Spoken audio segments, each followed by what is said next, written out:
만일 하나님께서 우리가 생각하고 우리가 원하는 시간에 다 응답하신다면 하나님은 인간의 하수인으로 전락할 것이다. 하지만 하나님은 우리의 하수인이 아니라 만주의 주이시다. 성경은 하나님의 주권을 분명히 강조하고 있다. 여호와는 죽이기도 하시고 살리기도 하시며 스올에 내리기도 하시고 거기에서 올리기도 하시는도다. 여호와는 가난하게도 하시고 부하게도 하시며 낮추기도 하시고 높이기도 하시는도다. 사무엘상 2장 6절에서 7절. 그러한 주권과 능력을 소유하신 만물의 주 하나님이 연약한 우리의 기도에 주목하시고 다가오신다는 것은 놀라운 배려요 사랑이다. 이스라엘 백성들은 오랫동안 하나님께서 약속하신 땅을 기다려왔다. 그 약속의 땅은 지리적으로 비옥한 초생딸 지역의 중심부가 아닌 외곽 지역이지만 흑해, 카스피해, 지중해, 홍해, 페르시아만의 5개 바다의 천해망으로 둘러싸여 있다. 그 땅은 과연 하나님의 때에 주어졌고 그 가치도 상승되었다. 하나님이 보여주시고 임재하시는 때가 회복의 때이고 응답의 때이며 치유의 때이다. 뮬러가 분명히 확신했던 한 가지 사실은 자신이 기도할 때 하나님은 하나님의 시간에 하나님의 방법으로 분명히 응답하신다는 것이다. 그는 1857년 11월에 기록한 일기에서 이렇게 고백했다. 나는 오늘 400명의 새 고아들을 수용할 새 고아원을 개원했다. 이것은 내게 굉장히 귀중한 일이다. 7년 동안 매일 기도드린 후에 얻은 것이기 때문이다. 이 축복은 결코 우연히 찾아온 것이 아니라 온전한 믿음을 가지고 오직 하나님의 때를 기다려온 결과이다. 하나님은 가난한 자들과 억울한 자들의 호소를 주의 깊게 들으시는 분이다. 순교자들의 호소를 들으시는 분이다.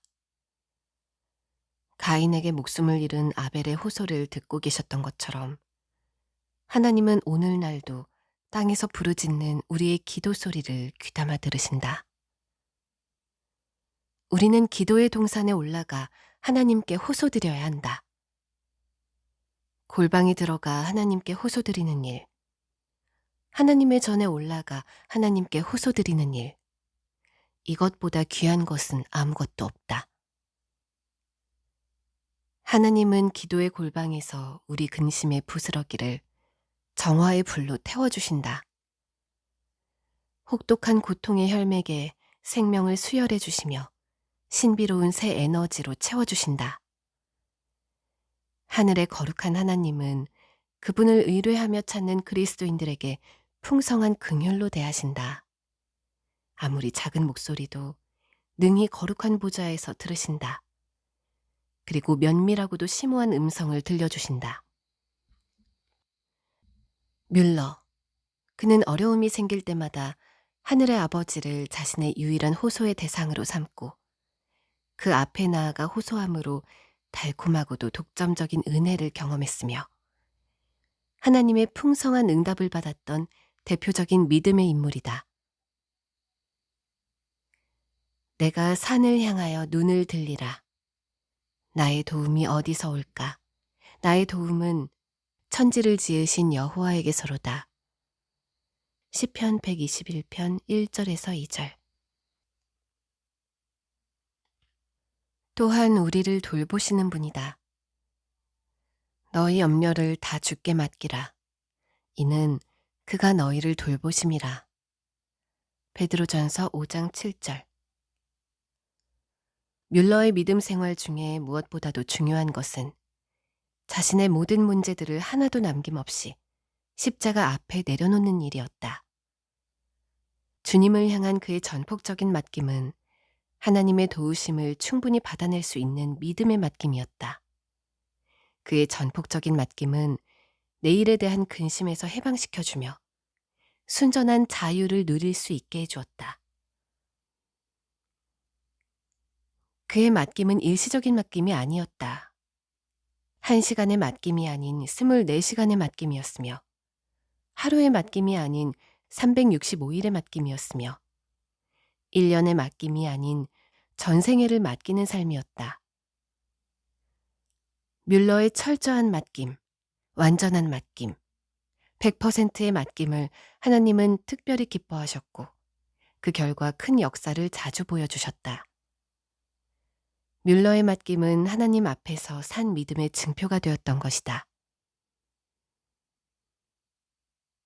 대제사장 되시는 주님께서 기도로 맡기는 그리스도인들을 위해 24시간 중보해 주신다는 사실은 참으로 감사할 일이다.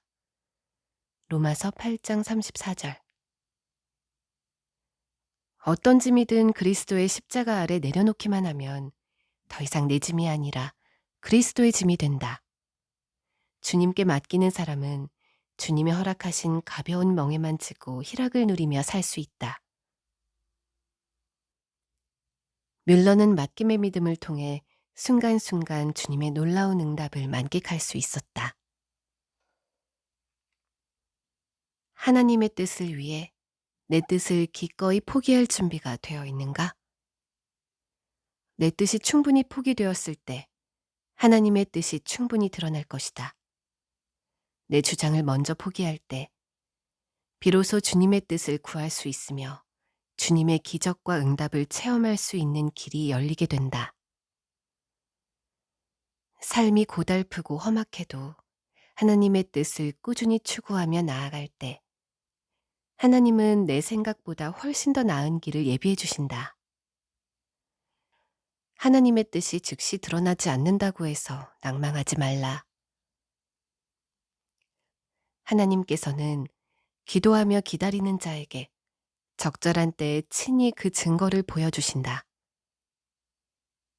세상 사람들은 어여쁜 용모와 맵시에 쉽게 눈길을 돌린다. 그러나 하나님은 그 사람의 내면이 하나님의 맵시를 추구하는지 눈여겨보신다. 그 고원하고도 영구적인 맵시는 바로 하나님의 뜻이다. 하나님의 뜻이 우리가 추구하는 맵시의 중심이 되어야 한다. 하나님의 뜻이 최고의 매력인 것이다.